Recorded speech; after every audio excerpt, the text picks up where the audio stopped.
capítulo 4, para a leitura dos versos 21 e 22. 1 Samuel 4, 21 e 22.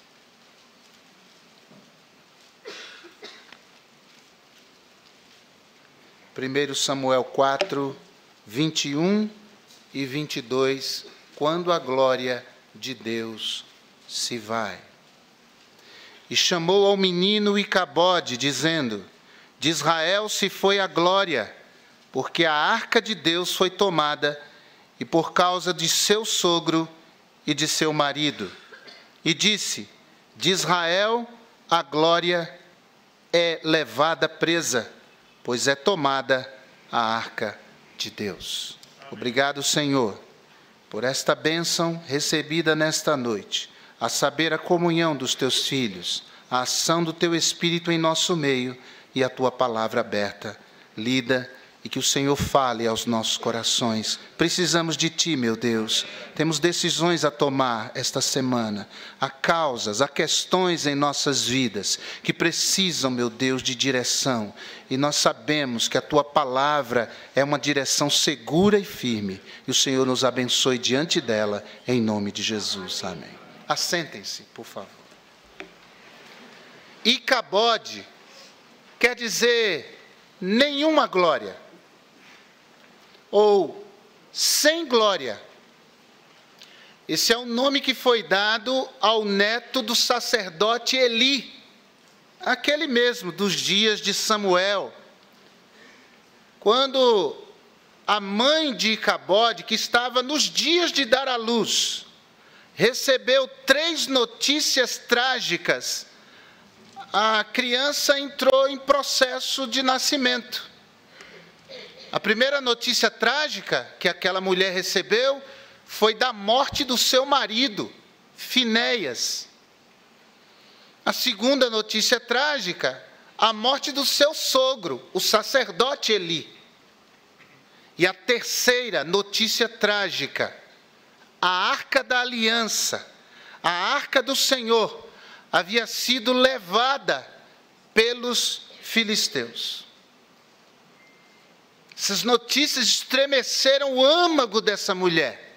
Ela entra em trabalho de parto, a criança nasce e ela dá esse nome ao garoto pouco tempo antes de morrer. Ela também morre após o parto. É interessante essa expressão, sem glória, ou a glória se foi, porque na Bíblia, essa expressão glória, ela tem várias aplicações. Ela pode ser usada em várias situações. Por exemplo, a palavra glória, ela tem na Bíblia um sentido de peso, de valor, de prestígio. Quando nós lemos Mateus capítulo 6, verso 29, o Senhor Jesus diz assim: eu vos digo que nem mesmo Salomão, em toda a sua glória, ou seja, em todo o seu prestígio, em todo o seu esplendor, valor, peso, se vestiu como qualquer deles. A palavra glória também, na Bíblia, tem um sentido de riquezas. Salmos 49, versículos 16 e 17, você pode acompanhar. E a palavra de Deus diz: não temas quando alguém se enriquece, quando a glória da sua casa se engrandece. E aí nesse aspecto é riqueza, enriquecimento. Porque quando morrer, nada levará consigo, nem a sua glória, os seus tesouros, a sua riqueza o acompanhará. A palavra glória também na Bíblia pode se referir a vestimentas brilhantes, que chamam a atenção. Êxodo capítulo 28, versículo 2, diz o seguinte: farás vestes sagradas a Arão, o sacerdote, teu irmão de Moisés, para glória e ornamento.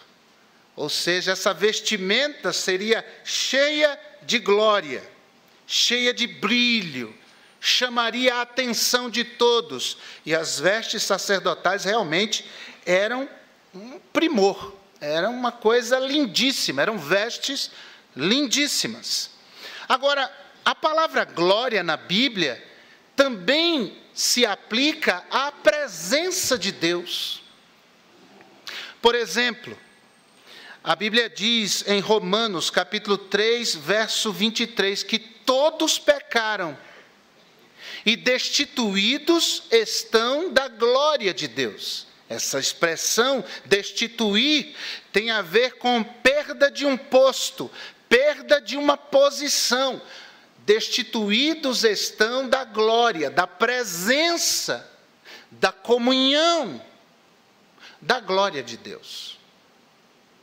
E era assim que os sacerdotes e o povo de Israel, de um modo geral, via a Arca da Aliança. Os judeus atribuíam aos objetos sagrados determinados valores muito profundos. Por exemplo, a Arca da Aliança era vista como um representativo da presença de Deus no meio do seu povo. Tanto é que, para incentivar os exércitos de Israel nas batalhas, Saul usou a estratégia de mandar que trouxessem a Arca da Aliança para o campo de batalha, para que os seus exércitos, vendo a Arca da Aliança, logo diriam: olha a arca lá, então Deus está conosco.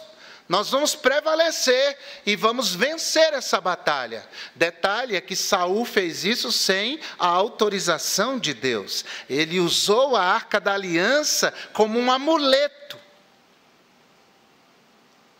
E o que aconteceu é que, quando os exércitos perderam a batalha, os filisteus levaram a Arca da Aliança embora. Então, a Arca da Aliança tinha esse sentido, esse significado muito importante para o povo de Deus. Sem a Arca da Aliança ali, eles deduziram: a glória de Deus se foi daqui. A presença de Deus se foi daqui. Deus já não está mais conosco. A presença abençoadora, poderosa de Deus já não nos acompanha mais. Agora, nós sabemos que Deus está em todo lugar. Ele é um ser onipresente. Ou seja, ele detém uma presença ilimitada. Deus está em todos os lugares ao mesmo tempo. Então, não era necessariamente uma questão de Deus não estar mais presente entre nós, porque Deus está presente em todo lugar, Ele é onipresente. Mas um fato é que, conquanto Deus estivesse e está em qualquer lugar, há lugares onde Deus está e, no entanto, a sua presença, a sua ação não existe. É inoperante. Sem querer criar polêmica, mas se Deus é um ser onipresente, Ele está em todo lugar, e o inferno é um lugar, Deus está no inferno. Se Ele não estivesse lá, Ele não seria onipresente.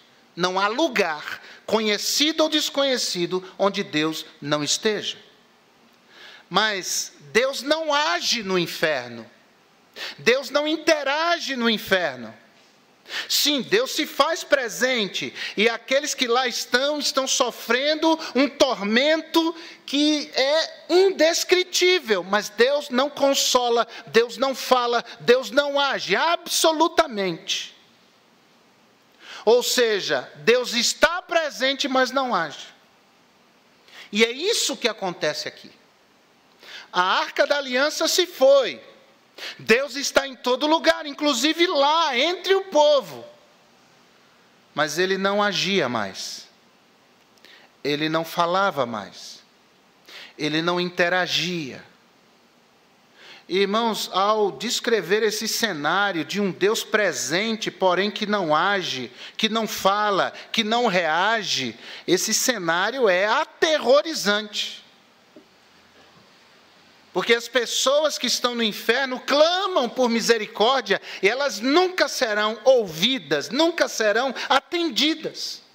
Imagine alguém aqui nessa vida, clamando socorro do Senhor, tendo um dia conhecido a Deus, e no entanto esse socorro não se fazer presente no dia da angústia. Imagine você ser privado da total e completa ação de Deus na sua vida. E eu creio que foi sobre isso que Paulo falou em 1 aos Tessalonicenses 5,19, quando ele disse aos crentes de Tessalônica: não apagueis o Espírito. Ninguém pode extinguir o Espírito Santo. O Espírito Santo é inextinguível. O Espírito Santo é eterno, porque é Deus, e Deus é eterno. O Espírito Santo não tem fim, não acaba, não se extingue. Mas é possível que haja pessoas que, tendo conhecido a Deus, andado com Deus, trilhado um caminho vitorioso com Deus, diante de determinadas circunstâncias, se vejam privadas da ação de Deus em suas vidas. Isso sim, é possível. Quando lemos o relato do apóstolo Paulo escrevendo aos Coríntios, no capítulo 5, isso não é achismo, é a palavra de Deus.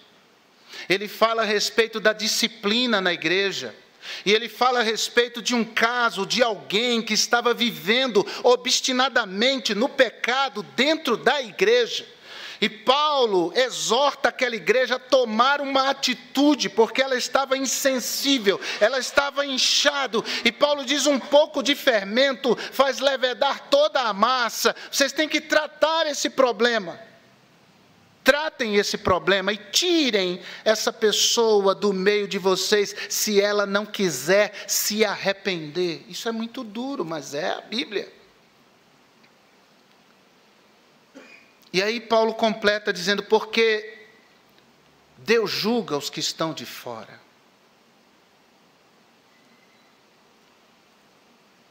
E lá fora a gente sabe, o mundo jaz no maligno. Imagina essa pessoa sem proteção. Icabode. A glória se foi. Não há comunhão. Há inimizade e rebeldia contra Deus. Esse quadro devia nos deixar aterrorizados. Que Deus nos livre de nos encontrarmos numa situação como essa. Porque a glória de uma floresta são suas árvores. A glória dos filhos, nos diz a palavra, são seus pais. A glória de uma nação é sua gente. Mas a glória dos crentes é o seu Deus. Amém. E se nos virmos em uma situação onde, embora Deus esteja presente, não age, podemos lamentar, desesperados como aquela mulher, dizendo: Icabode, a glória se foi.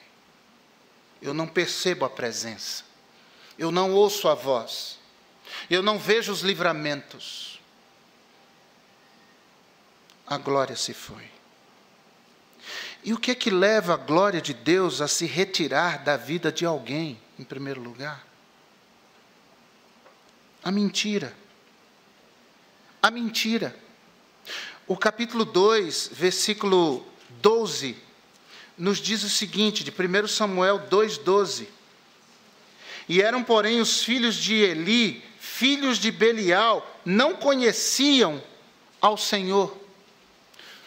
Os filhos do sacerdote eram de linha sacerdotal. eles participavam de todos os rituais sacerdotais que eram feitos naquele tempo, como que auxiliadores do seu pai. Eles eram vistos, reconhecidos, respeitados como sacerdotes, mas a situação espiritual daqueles filhos do sacerdote Eli era uma situação espiritual decadente, muito triste. Eles foram chamados no texto sagrado de filhos de Belial. E essa expressão Belial, no Velho Testamento, em primeiro lugar, se referia à personificação de tudo que é mal, de tudo que é vil, de tudo que é condenável, de tudo que é indigno. Filhos de Belial.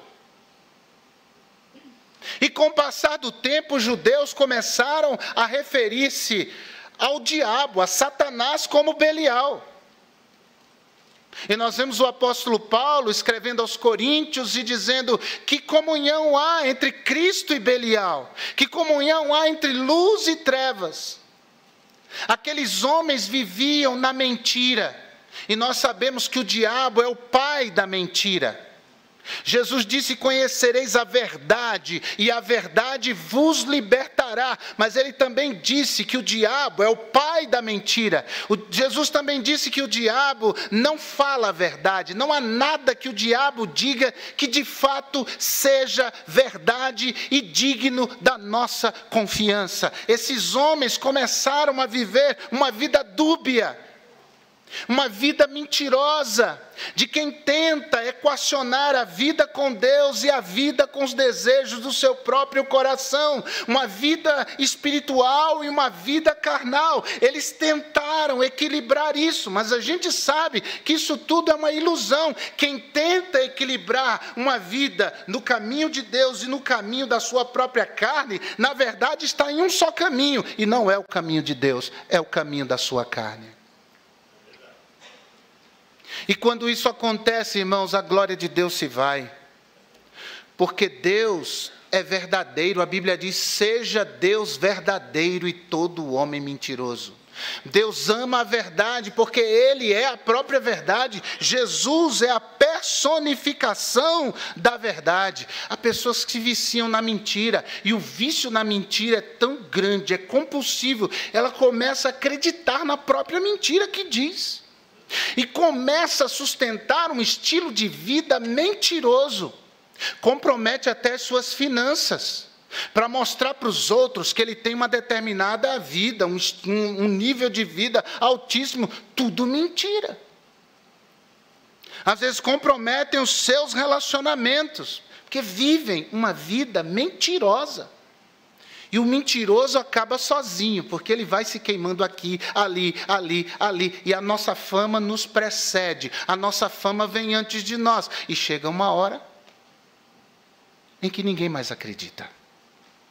Às vezes até vai dizer a verdade, mesmo em dizendo a verdade, ninguém vai acreditar.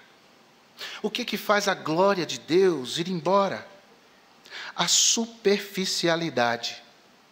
O verso 12 que eu li ainda diz que aqueles homens não conheciam ao Senhor.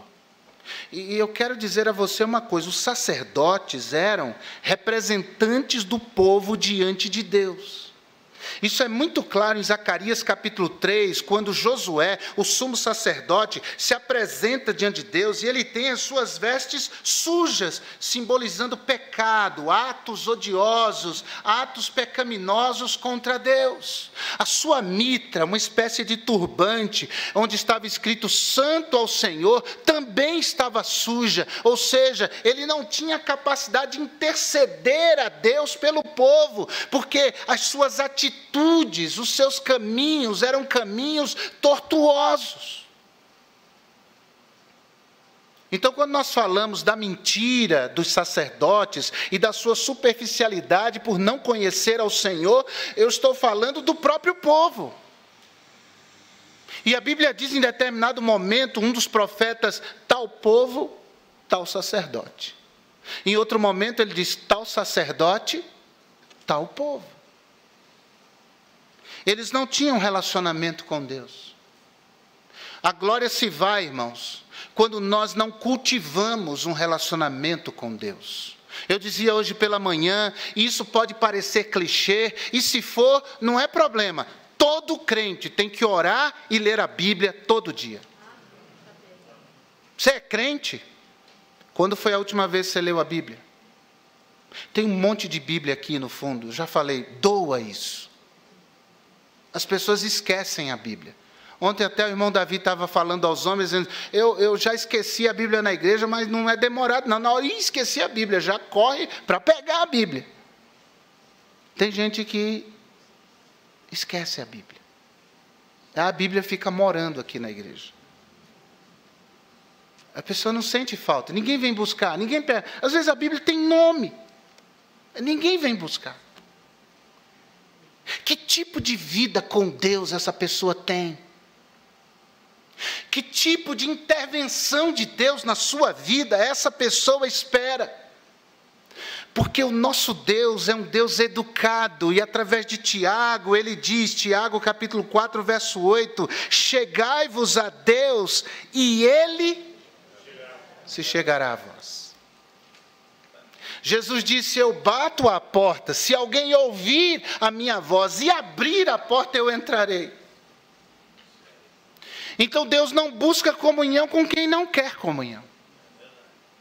E nós só veremos, ouça isso, em nome de Jesus, nós só veremos, só teremos mais de Deus, se mais o buscarmos. Nós teremos e veremos de Deus, proporcionalmente à nossa busca a Ele. Guarde isso em nome de Jesus. Essa ação de um Deus vivo e poderoso acontece na vida daquele que busca relacionamento, busca conhecer. E a palavra conhecer na Bíblia tem um significado de intimidade. Por isso que o diabo não pode destruir o povo de Deus.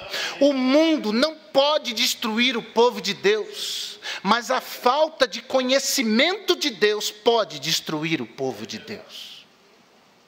A Bíblia diz isso em Oséias capítulo 6, versículo 3. O meu povo está sendo destruído porque falta conhecimento, intimidade.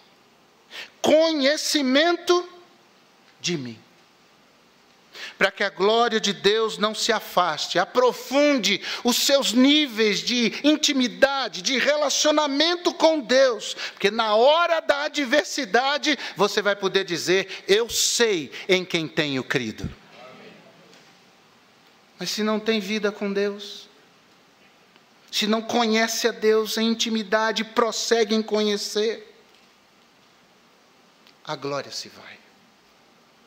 A glória se vai também quando há em nossa vida não só mentira, não só superficialidade, mas também ganância.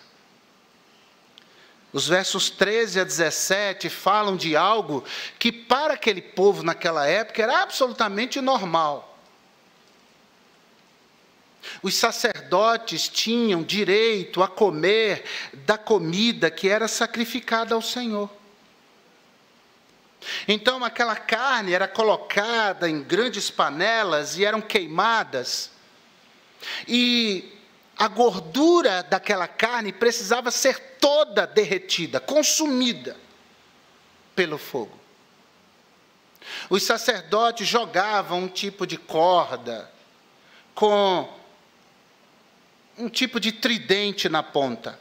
E eles jogavam aquilo no meio da carne e puxavam. O que viesse era deles. É estranho para nós, mas para aquele povo naquela época era absolutamente normal. O que os filhos de Eli faziam? Os filhos de Eli chegavam e diziam, eu quero essa carne. Não, mas você tem que... Eu quero a carne. Mas ainda não queimou a gordura. Eu quero a carne. E eles usavam da sua autoridade, da sua posição, para obter aquilo que eles queriam por pura ganância. Desconfie de qualquer pessoa que se diga pastor e que esteja rico às custas da obra de Deus.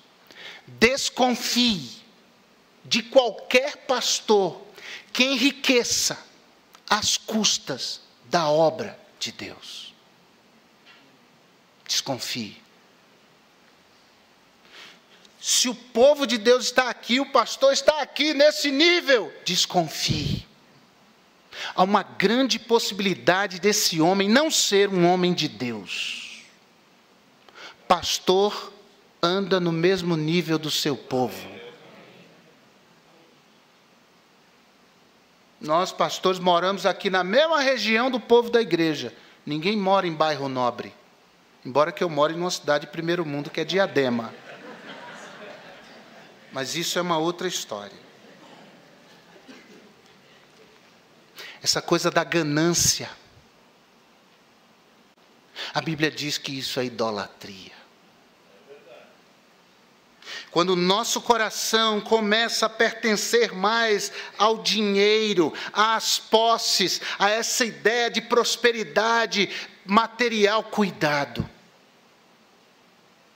E todos nós podemos prosperar, e eu oro a Deus que abençoe esse povo grandemente, que a nossa igreja seja uma igreja próspera em todos os sentidos, material, físico e espiritual. Mas nós não vivemos em função disso. Você não está aqui para virar um milionário. Aqui amanhã de manhã todo mundo vai levantar cedo para ir trabalhar, pelo menos a maioria. E graças a Deus por isso. A gente corre atrás, a gente enfrenta os desafios, todos nós. Mas a nossa vida não é vivida em função disso. Se alguém diz que é crente, está vivendo em função disso, como Salomão diz, está correndo atrás do vento.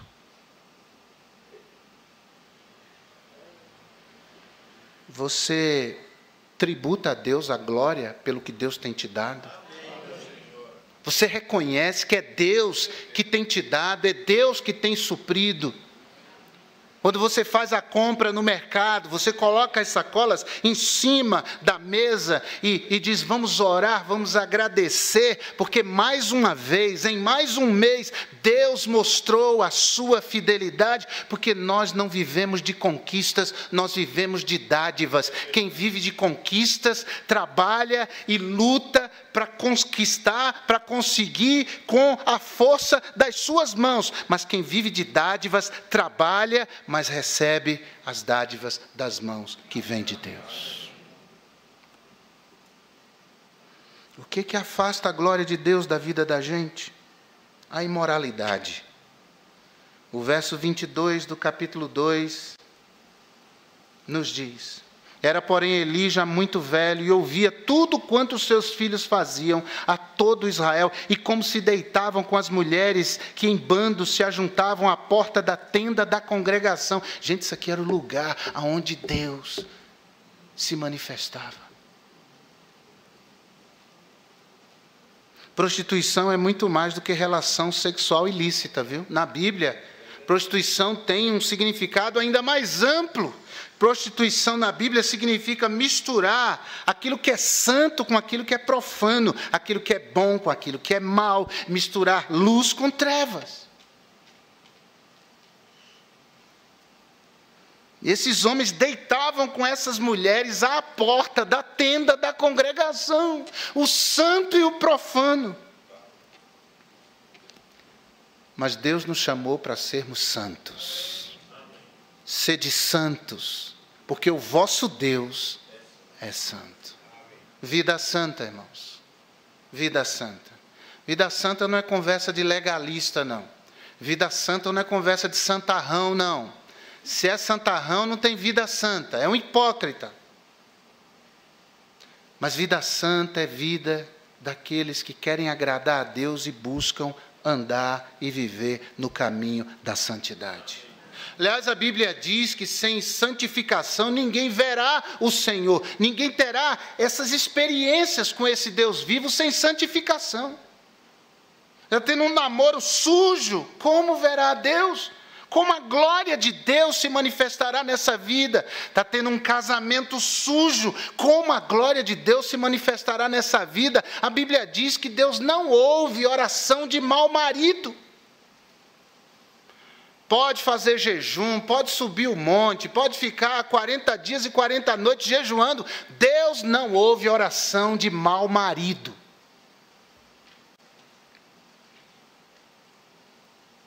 Mas também não ouve de má mulher. De esposa que não anda agradando a Deus. Então a gente vive qualquer tipo de vida e quer que Deus nos abençoe, quer que Deus nos guarde, quer que Deus nos visite com a sua graça, com o seu poder. Não vai acontecer. Perto está o Senhor daqueles que o invocam em verdade. Mas também a transgressão, verso 17. Era, pois, muito grande o pecado desses moços perante o Senhor, porquanto os homens desprezavam a oferta do Senhor. Eles incentivavam, estimulavam o povo de Deus à transgressão. E quando Deus nos chamou à mutualidade, falando entre vós com salmos, hinos e cânticos espirituais. A palavra de Deus diz em Hebreus 10, 24, que devemos nos estimular mutuamente às boas obras. E tem uma coisa que a Bíblia diz, Deus odeia. Meu Deus, é muito forte isso. Deus odeia aquele que semeia contenda entre os irmãos. Aquele que diz, você viu? Você e começa. Esse nem te conto. Esse nem te conto é conta.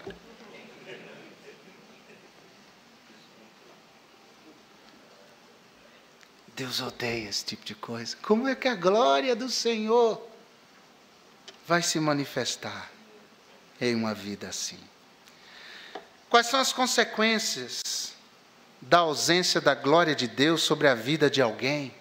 Primeiro, o desprezo de Deus. Versículo 30. Portanto, diz o Senhor Deus de Israel, na verdade tinha falado eu, que a tua casa e a casa de teu pai andariam diante de mim perpetuamente, porém agora, diz o Senhor, longe de mim tal coisa, porque aos que me honram, honrarei, porém, os que me desprezam serão desprezados. Esse alguém fica à mercê da própria sorte. Lembra? Deus está presente, mas não ativo, não operando, não frutificando na vida daquelas pessoas. E Romanos 1, 28, falando daqueles que viram as costas para Deus e que não conhecem a Deus e não querem conhecer, diz assim, como eles não se importaram de ter conhecimento de Deus, assim Deus os entregou a um sentimento perverso para fazerem coisas que não convêm. O desprezo de Deus. Como é triste, irmãos. Quando eu leio aquela passagem que até me arrepia, de Samuel falando para o rei Saul, hoje teu reino foi rasgado, o Senhor te desprezou. Quais as consequências de alguém que não tem sobre si mais essa manifestação da glória de Deus? Perda de autoridade espiritual, verso 31. Eis que vem dias em que cortarei o teu braço e o braço da casa de teu pai, para que não haja mais ancião algum em tua casa. Perda da autoridade. Sansão, a Bíblia diz, era um homem cheio do Espírito Santo. O Espírito Santo habitava sobre ele. E com o poder do Espírito Santo, ele conquistou muitas vitórias. Porque é só assim, é no poder do Espírito Santo que a gente vence. Mas ele virou as costas para Deus e ele foi desprezado por Deus. Outra consequência, fome e necessidade. Verso 32, e verás um inimigo na morada, em lugar de todo o bem que houvera de fazer a Israel. Nem haverá por todos os dias ancião algum em tua casa, as pessoas vão viver pouco aí. E o verso 36, e será que todo aquele que restar da tua casa virá a inclinar-se diante dele por uma moeda de prata e por um bocado de pão, e dirá, rogo-te que me admitas a algum ministério sacerdotal para que possa comer um pedaço de pão. Porque quem despreza a glória de Deus vê o bem de Deus na vida dos outros e não na sua própria vida. Sonhos interrompidos é uma outra consequência, verso 33 do capítulo 2. A palavra de Deus diz, o homem, porém, a quem eu não desarraigar do meu altar, será para te consumir os olhos e para te entristecer a alma, e toda a multidão da tua casa morrerá quando chegar a idade varonil. Isso é um homem de Deus falando com o profeta Eli a respeito das consequências, da irresponsabilidade, da inconsequência de seus filhos. Ou seja, os projetos que você tiver serão interrompidos. Deus tenha misericórdia de nós. Você vai tentar e não dá certo. Mas você vai por outro caminho e não dá certo. E a vida da gente fica numa situação do quase. A gente começa a viver sob a perspectiva do quase. E nunca dá. Separação de Deus, capítulo 4, verso 11, é outra consequência. E foi tomada a arca de Deus, e os 2 filhos de Eli, Hofni e Finéias, morreram. E morte a gente sabe que é separação. Mas a gente também pode dizer que, quando Deus nos despreza pela nossa dureza de coração, quando a glória de Deus deixa de nos visitar, irmão, é uma separação, isso é morte para a vida da gente. Agora, deixa eu dizer para você que essas coisas não acontecem assim da noite para o dia, não. É uma coisa lenta e progressiva. A gente vai dando as brechas, a gente vai abrindo os precedentes. É uma coisinha aqui, é uma coisinha ali, mas está tudo dando certo. As coisas estão acontecendo, então acho que Deus não está ligando para isso. E vai abrindo outro precedente lá, e vai abrindo outro espaço lá, e vai assim.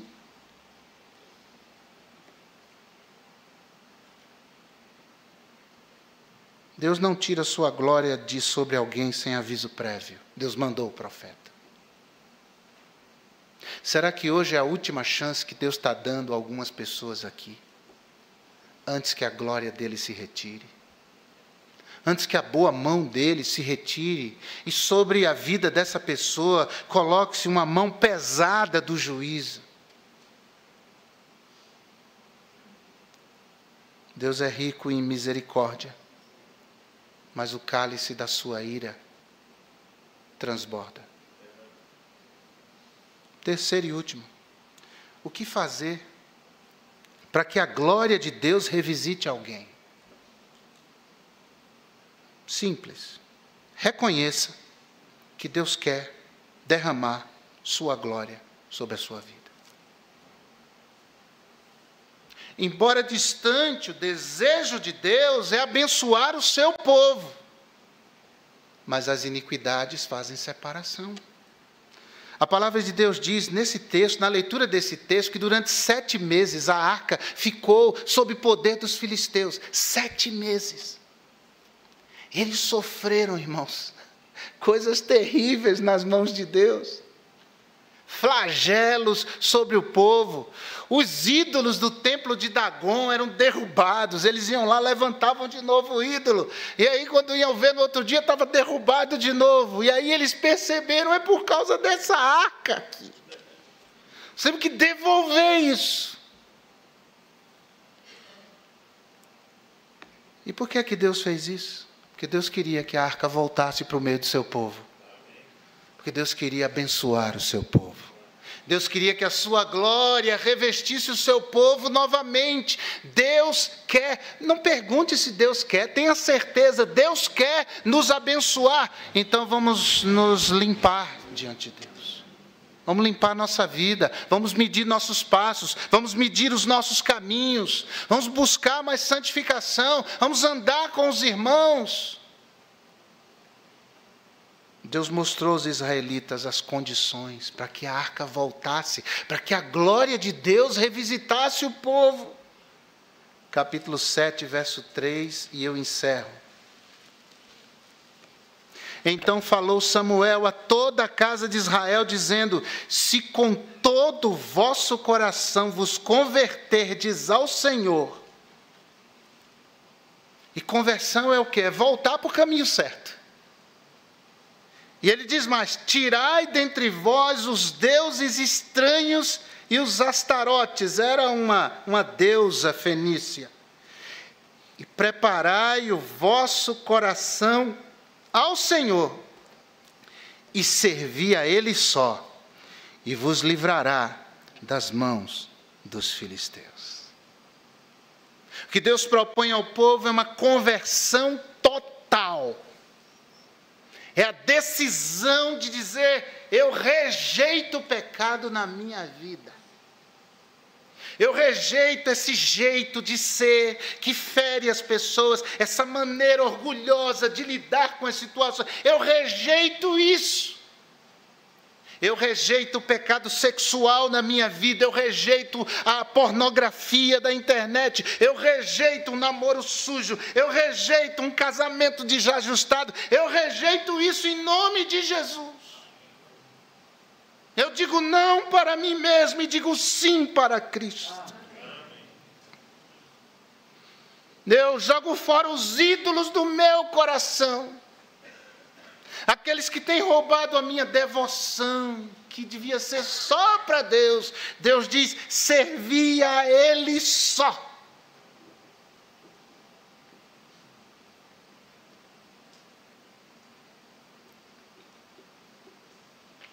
A glória de Deus revisita o povo. Isso não é fácil.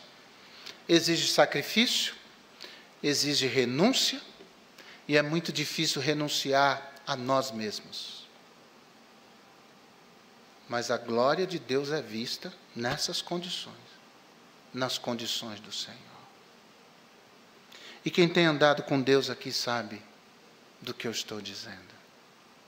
A glória de Deus em nossa vida não nos exime de dificuldades, mas nos garante a presença viva e ativa de Deus na nossa história. Do contrário, é só brincadeira de religião. E brincadeira de religião não nos leva a lugar algum.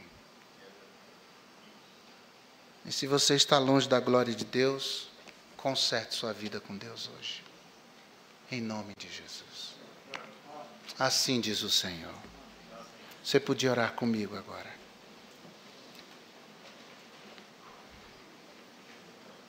Você podia falar com Deus agora. Isso é uma mensagem difícil de pregar. E é difícil de ouvir também. Mas é o que Deus queria falar com a gente hoje à noite. Tem alguém hoje aqui que precisa de oração. Deus falou com você. Amém. Amém, amém, amém. Há mais alguém? Deus falou comigo hoje aqui, amém. Foi comigo que Deus falou, amém. Deus abençoe, amém. Deus abençoe, Deus abençoe, Deus abençoe. Essa palavra foi para mim, pastor. Hoje, ore por mim, eu preciso de oração. Tem mais alguém assim? Amém, amém, amém. Graças a Deus, amém. No coral tem pessoas assim? Amém, Deus abençoe. Ora, tem alguém aqui que não conhece esse Deus. É um Deus amoroso, mas é um Deus zeloso. Você ouviu a palavra de Deus, você entendeu que esse Deus é bom, mas para os que esperam nele, para os que confiam nele, para os que entregam a vida sem reservas a ele.